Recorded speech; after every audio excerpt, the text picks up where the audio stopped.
जी जो हमारे शिक्षा मंत्री जी हैं वो अभी राजस्थान माध्यमिक शिक्षा बोर्ड अजमेर गए थे और रिजल्ट घोषित करने, तभी उनसे रीट 2020 के बारे में पूछ लिया गया। दोस्तों उन्होंने दो बड़े परिवर्तन होने की बात कही है और दोस्तों यह बात उनसे गलती से मुंह से निकल गई, मुझे नहीं पता दोस्तों, लेकिन दो बड़े परिवर्तन इस भर्ती के अंदर होने की उन्होंने गारंटी दी है। दोस्तों पहला सबसे बड़ा परिवर्तन की कॉमर्स वालों विद्यार्थियों को भी रीट के अंदर शामिल किया जाए। तो दोस्तों यह एक सबसे बड़ा परिवर्तन है। इसके अलावा दूसरा बड़ा परिवर्तन उन्होंने कहा है कि लेवल सेकंड वालों को लेवल फर्स्ट के अंदर शामिल किया जाएगा। दोस्तों शिक्षा मंत्री जी का वीडियो आज के इस वीडियो के अंदर मैं आपको सुनाने जा रहा हूं, शिक्षा मंत्री जी की अगली जो आवाज होगी। तो दोस्तों चलिए आज इस वीडियो को शुरू करते हैं और दोस्तों उससे पहले इस वीडियो को लाइक जरूर दे दीजिएगा और अगर आपने इस चैनल को सब्सक्राइब नहीं किया है तो सब्सक्राइब जरूर कर लीजिएगा, जिससे कि एजुकेशनल न्यूज और भर्तियों से संबंधित सभी जानकारी आप तक सबसे पहले मैं पहुंचा सकूं। तो इसलिए सब्सक्राइब करके बेल की घंटी के आइकन को जरूर दबा लीजिएगा। चलिए अब अगली आवाज शिक्षा मंत्री जी की होगी, तो चलिए आज की इस वीडियो को देख लेते हैं। उसका ये प्रेस नोट के द्वारा मिल जाएगा। रीट का क्या रहेगा? तो अभी आपने समझ लोगी जी। अभी तक कोई जांच एजेंसी भी तो गई है, कौन सी बालिका बोर्ड कराया, कोई और कर है? देखिए रीट माननीय मुख्यमंत्री जी ने ये कहा था कि हम लोग 2 अगस्त को रीट की एग्जाम करवाएंगे। उसके बाद में जब हम तैयारी कर रहे थे तो ये बात ध्यान में आई कि 5 अगस्त को हमारी पहले की एक रीट है उसकी वैलिडिटी समाप्त हो रही है।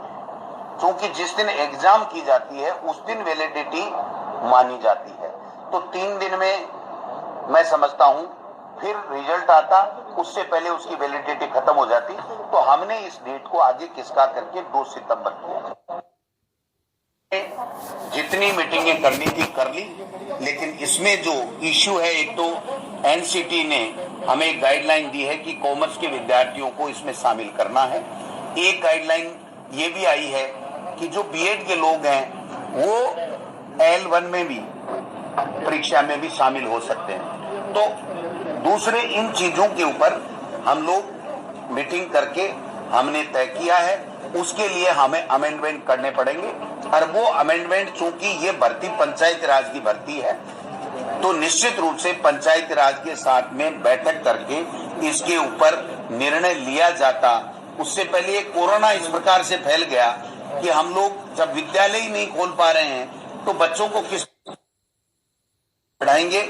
लेकिन फिर भी मैं आपको बताना चाहता हूं कि रीट के लिए जो मीटिंगें सरकारी स्तर पर करनी थी, जिस प्रकार के निर्णय लेने थे, वो तकरीबन हमने ले लिए हैं।